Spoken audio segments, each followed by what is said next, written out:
ready. Whenever you're ready.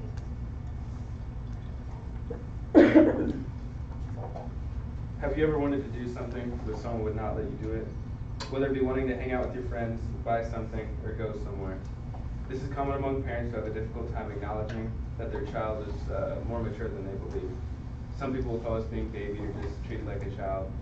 My parents personally had this issue with my sister. They wouldn't let her stay out super late. She had to be back home by 10 every night. Then they got more accepting of me. They didn't really care whenever I got back home. But then this concept also applies to the U.S. government. You may ask, how am I being babied by the U.S. government? Well, I would tell you that is by them not entrusting us to drink alcohol, but they would entrust us to go serve our country overseas. Today, I'm going to tell you about why the minimum legal drinking age should be lowered to 18. I'm going to talk about the history of the minimum legal drinking age, why the current laws are ineffective, and how it would benefit the economy if we lowered the minimum legal drinking age. In order to understand more about the current drinking laws, it is necessary to look at the history of how the laws have changed through time. To start, I will discuss prohibition. The 18th Amendment was passed because of the temperance movement, and the temperance movement was basically a movement by religious people to make the society more holy. They believed that if people stopped consuming alcohol, most of society's problems would disappear, and then that they used the consumption of alcohol as a reason for people, that was the reason why people were leaving the church. And then the 18th Amendment was abolished by the 21st Amendment. Is the first time that the only time in U.S. history that another amendment has been passed to repeal another amendment. And this was from Julia Rosenberg on an article titled "The History of Prohibition in the United States." The reason that they ended up repealing Prohibition or the Volstead Act was because bootlegging was rampant in speakeasies, which were basically just bars, and you were able to, all the alcohol that you purchased before the start of Prohibition, you were still able to drink, so people just stocked up on alcohol, and it ended up lasting for them for 14 years if they used it wisely. And then you may be asking yourself, why is the current minimum legal drinking age 18? And that's because of the National Minimum Legal Drinking Age Act of 1984. The National Minimum Legal Drinking Age Act of 1984 coerced states into raising their minimum legal drinking age, because if Ronald Reagan signed the act and he said that if you did not sign, if the states didn't raise their drinking age back up to 21, that they would lose highway funds, and the states obviously would choose their highway funds and like their roads, because that would promote tourism and everything over just 18-year-olds being able to drink alcohol. And so he signed it in 1984, and it ended up being by July 1st, 1988, all states had raised their minimum legal drinking age back to 21, or raised it from 18 to 21, and Wyoming was the last state to raise it up. And then also those states could have made money from the alcohol sales. The profit would have been far less valuable than the highway funds. It was an obscene amount of money that they would be left out from receiving if they didn't raise their minimum legal drinking age up back to 21. And that is according to a 2008 Forbes article titled "Bottoms Up" by Will Wilkinson.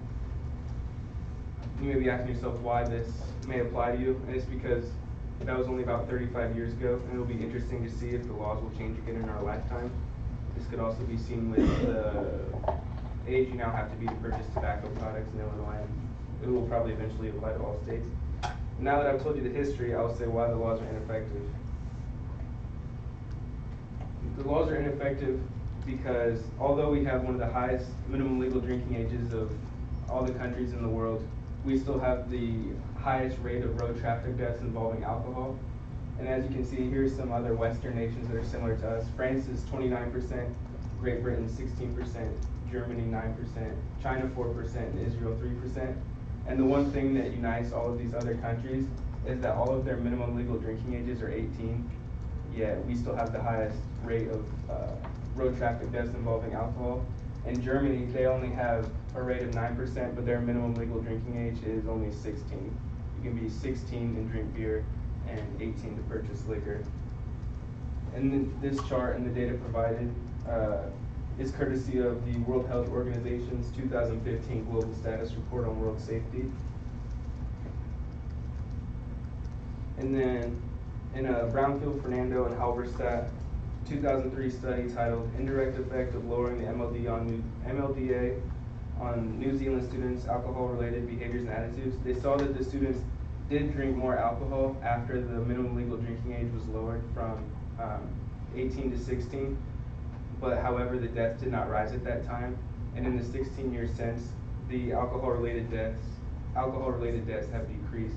So although there was no change at first, over time it is beneficial to lower the minimum legal drinking age.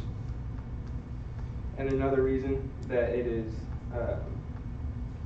ineffective is because of the safety threat. The laws are also ineffective because they encourage the creation and sale of fake IDs in a world with terrorism. I don't know if you were aware of how 9/11 happened, but there was plenty of fake documentation. And that, I believe the Patriot Act required you have to have a ID and Social Security to set up a bank account in the United States. And the laws are also ineffective because they can prevent people from receiving the medical attention necessary.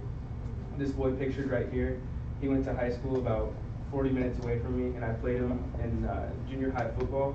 And he was at a typical like high school party playing beer pong and everything. But then he got into a disagreement with someone that he had been in a fight with previously. And it was just a regular fight. The person punched him, and that was the last time he was alive. But the reason that if the minimum legal drinking age were lower, he would have been able to be taken to the hospital. People didn't take him to the hospital on time because they were worried they would be in trouble because they were also underage at a party. And this information was provided by a 2017 article by Steve Baumer of KMOV titled Teen Sentenced for Fatally Punching Football Teammate at Clinton County Party. And you may just think that only one life was lost, but also the lives of his family members were affected forever. And the person who punched him is still on house arrest, and both families are forever full of sorrow. And the boy can never be able to live that down, that he ended up killing another boy unintentionally. And the reason you should care is because you may find yourself in a similar situation at one point, whether it be you or someone you care about. And then now that I've discussed how the laws are ineffective, I'll tell you how lowering the minimum legal drinking age could boost the economy.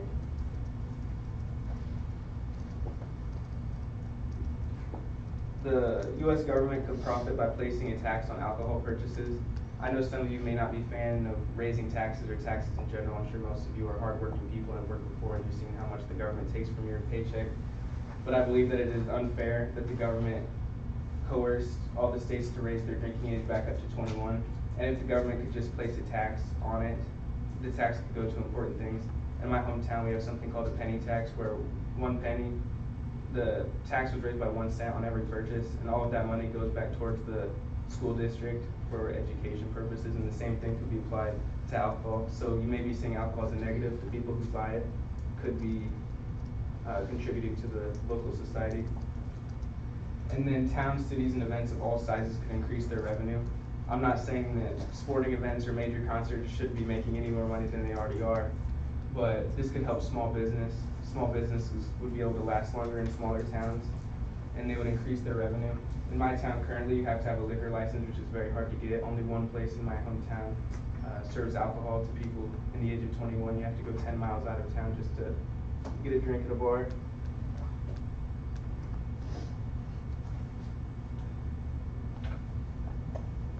Now that I've told you the history of the minimum legal drinking age, how the current laws are ineffective, and how it would bolster the U.S. economy, I hope that you also believe that the minimum legal drinking age should be lowered. I'm not just saying that because I'm a college student and I'm not some kid who goes to all the parties, but I believe that it's actually beneficial to the U.S. economy and the safety of others.